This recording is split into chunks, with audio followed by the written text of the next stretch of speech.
yang cosplay. Ada yang cosplay menggunakan cadar dan ikut kajian, pada dia laki-laki ya. Cuma ya saya takutnya ini menjadi satu pembenaran. Jadi orang-orang yang berperilaku menyimpang, orang-orang yang ya sejenis ini semakin berani melanggar aturan, yaitu kan langgar aturan kan yang seharusnya nggak boleh. Logisnya sih semua aturan yang dilanggar harus ada konsekuensinya. Saya nggak tahu ini konsekuensinya akan seperti apa.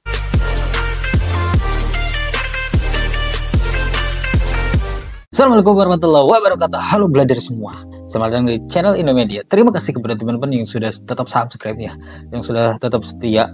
Meskipun kita kebanyakan upload short ya dari kemarin, dan ini kita kembali lagi upload untuk video panjangnya. Terus aman ya.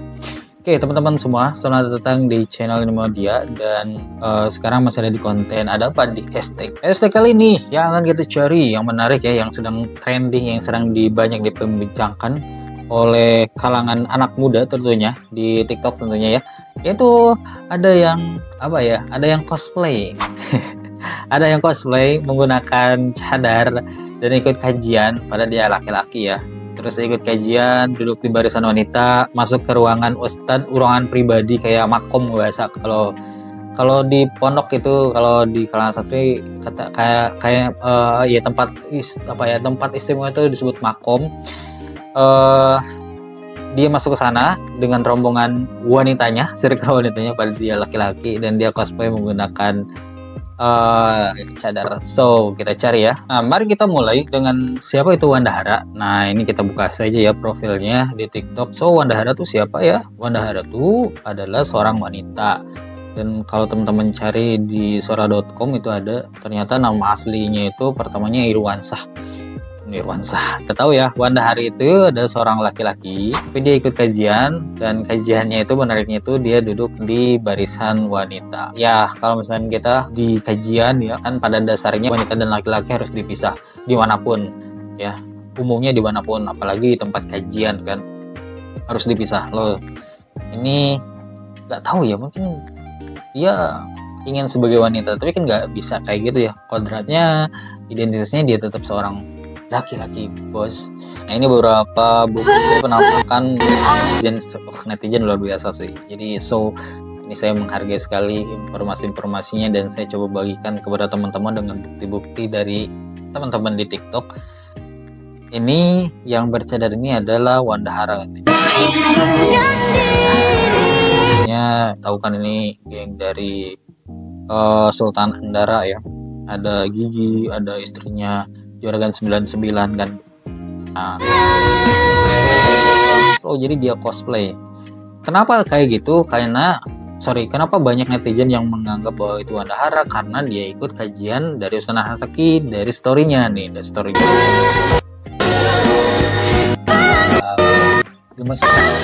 Ya, Mbak Lola dilamar Mas Agung katanya.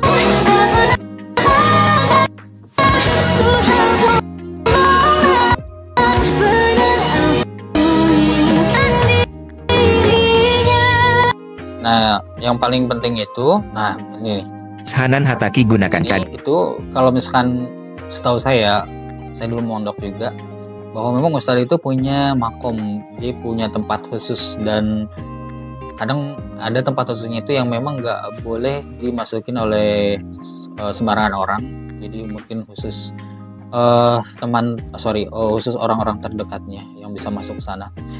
So salah satunya ini Ustaz Hanan Hataki juga punya tempat istirahat, dan memang beberapa video juga memperlihatkan bahwa teman-teman influencer memiliki kesempatan untuk bisa berkunjung, bersilaturahmi, mungkin bertanya secara pribadi tentang masalahnya, atau minta pendapat kepada Ustaz Hanan Hataki. Langsung juga ini dari circle-nya Nagita Slavina ya, dan teman-temannya ada adik ikhfarnya, ada saudara-saudaranya yang lain. Cadar. Wandahara, seorang fashion stylist yang terkenal di Indonesia atas karya-karya. Nah, yang luar biasa itu pertama bahwa kegiatan atau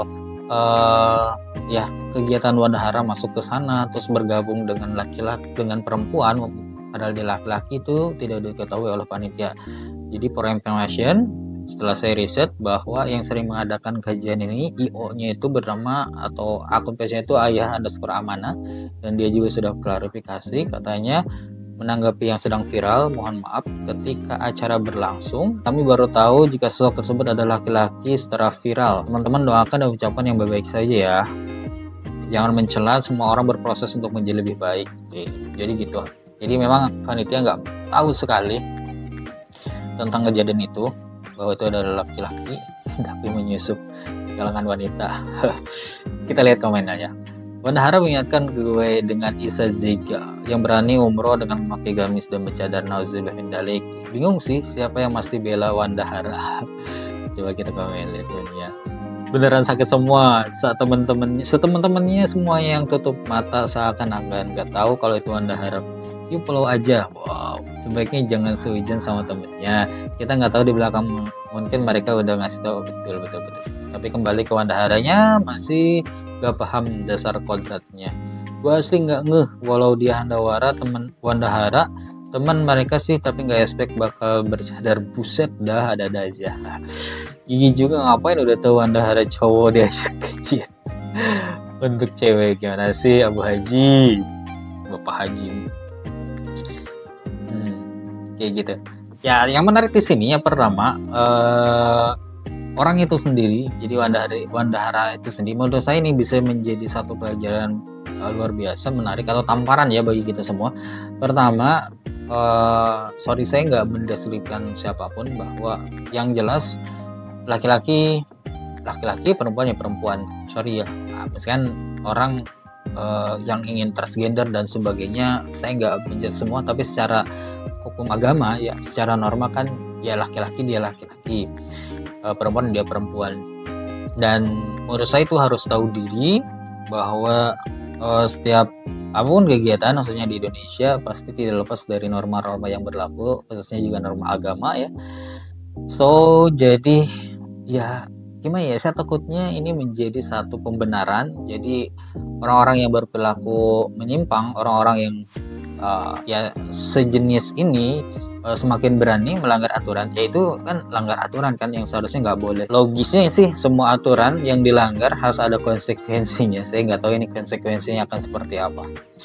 Semoga bisa menjadi satu perhatian ya, khususnya juga bagi penyelenggara event, juga orang yang memiliki akal sehat ya, bisa saling ingatkan dan sebagainya. Itu yang paling penting tuh, nanti bisa menjadi satu pembenaran gitu bagi orang yang setuju sini untuk melakukan hal serupa. Bingung ya kalau misalkan nanti tiba-tiba orang yang setuju sini masuk toilet gitu.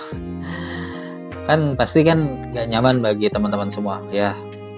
Ya gitulah, kebayang kan maksud saya seperti apa. Apalagi nih di kajian ya, kalau misalkan kita bilang ekstrim ya, ini adalah salah satu penistaan misalkan ya. Penistaan dalam artian ya dia laki-laki tapi masuk perempuan, meskipun mungkin secara branding dia selalu mengatakan bahwa dia perempuan, ya tetap dia laki-laki. Setidaknya orang membiarkan dia seperti itu sudah merupakan satu kebaikan mungkin dari banyak orang. Ya setidaknya dia tahu diri dan bisa menempatkan gitu ya. Kalau misalkan harusnya kan teman-temannya mengingatkan bahwa itu sesuatu yang nggak boleh, bahwa laki-laki ya laki-laki, perempuan yang perempuan, harusnya kayak gitu kan. Secara pergaulan saya nggak tahu ya dalamannya kayak gimana, tapi ini saya secara umum si orangnya sendiri harusnya sadar diri sih bahwa ya dia kan laki-laki itu. Sampai kapanpun kayak gitu, nggak bisa, apalagi kelihatan banget gitu. Jadi coba kita lihat lagi ya. Posturnya tuh luar biasa kan. Dia ya istri Raffi Ahmad lah. Siapa yang nggak tahu? Banyak pasti jadi trending. Ya logisnya, maksud gini, dia pasti akan mendapatkan traffic exposure yang luar biasa. So nggak mikirin akan jadi blunder gitu. Gimana ya, saya nggak habis pikir sih. Dia seorang Nagita Slavina, istrinya Raffi Ahmad, memiliki exposure di mana-mana. Sekarang lagi terjun ke politik, ya endorse beberapa orang di politik gitu dengan media sosialnya. Apakah nggak berpikir bahwa, saya nggak tahu, mungkin Nagita Slavina nggak tahu bahwa Wandahara ikut, mungkin ya. Kalau misalkan tahu mungkin akan dilarang karena akan berpengaruh pada citra dirinya, citra suaminya, citra endorse yang di endorse politik yang dilakukannya, apalagi kepada JJ yang sedang ingin mencalonkan sebagai bupati Kabupaten Bandung Barat. Ini akan berdampak buruk kan, harusnya kayak gitu. Dan mungkin ini satu kekhawatiran yang mungkin bisa jadi diskusi, yaitu saya khawatir bahwa kajian Ustadz Hanan Attaqi selalu trending, saya selalu lihat, selalu FYP juga, apalagi kalau misalnya ada artis-artis yang menjadi masalah tuh, yang menjadi ketakutan tuh, ini bisa menjadi satu dalam tanda kutip kayak ikut tren saja ya. Teman-teman masih ingat beberapa minggu yang lalu ada tren bagaimana jasa Strava, yang mana ada jasa untuk untuk jasa Strava. Jadi supaya punya tren record untuk hasil lari gitulah, bisa ada yang bulat, ada yang kayak binatang gitu, kayak bagus. Nah kayak gini nih, nanti saya liatin contohnya. Nah kayak gini, kayak gitu. Itu juga jadi tren dan itu nggak masuk akal men. Tapi bisa jadi tren. Nah, saya takutnya kajian-kajian juga bisa menjadi tren karena tren itu terjadi ketika banyak orang yang mengikuti, sehingga bisa menjadi exposure bagi dirinya. Ya mungkin saja bisa jadi itu menjadi salah satu cara untuk mendapatkan hijrah ya, mendapatkan hidayah. Tapi yang ditakutkan itu hanya jadi tren saja. Karena sekali banyak saya ada TikToker atau artis ikut kajiannya pasti viral, fotonya di mana-mana, videonya di mana-mana. Itu bisa menjadi salah satu hal luar biasa ya bagi dirinya, apalagi yang punya kepentingan untuk masyarakat luas ya. Ya oke. Semoga kekhawatiran saya nggak terjadi ya, dan tetap orang-orang yang datang ke sini memang murni untuk mencari ilmu, murni untuk belajar gitu kepada Ustadz Hanan Attaqi. Oke, belajar semua. Jadi seperti itu konten kali ini ya. Ada apa di hashtag Wanda Hara ikut kajian di Ustadz Hanan Attaqi. So terima kasih yang sudah menonton, jangan lupa like, subscribe, komen, dan share ke teman-teman yang lain. Sampai bertemu di konten selanjutnya. Assalamualaikum warahmatullahi wabarakatuh.